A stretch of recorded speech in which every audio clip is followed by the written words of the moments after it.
Kalau nanti kan hitungannya berdasarkan kursi ya. Hmm. Kalau katakanlah hitungan kursi dari apa namanya Prabowo Gibran itu kurang dari 50%, maka berdasarkan pengalaman dari 2004 sampai sekarang, maka kelihatannya Prabowo akan menambah koalisi, kelihatannya. Jadi ada tiga alasan mengapa menurut saya akan terbentuk koalisi pemerintahan yang berbeda dengan koalisi pemilihan presiden. Kan yang ada sekarang koalisi pemilihan presiden. Ada tiga alasannya. Satu, Prabowo sendiri sudah menyatakan dia mau membangun koalisi besar, ya kan? Dia akan merangkul Hmm. semua. Yang kedua, ada kebutuhan real yang tadi saya sebut.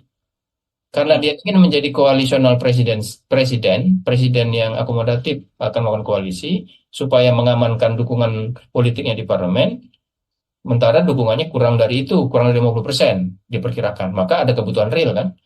Yang ketiga, kebanyakan partai-partai kita, walaupun dia kalah di pilpres, itu tidak punya pengalaman menjadi oposisi. Hmm. Jadi mereka nggak kebayang tuh, tidak enaknya jadi oposisi itu. Ya, misalnya, maka dalam konteks itu, yang perlu dicatat, diperhatikan saya kira adalah bagaimana sikap PDIP dan PKS. Hmm. Ya, apakah PDIP dan PKS akan bertahan di luar pemerintahan?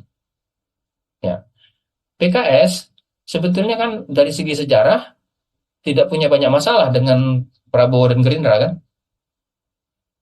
Mereka sering berkoalisi sebetulnya. Jadi bisa aja PKS diajak oleh Prabowo. Tapi belum tentu. Kita harus lihat.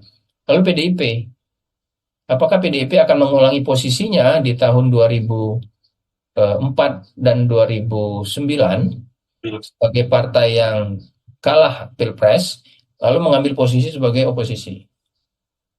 Nah, itu yang sekarang masih saya kira hal ini belum akan jelas sampai dengan perhitungan KPU selesai. Belum akan jelas.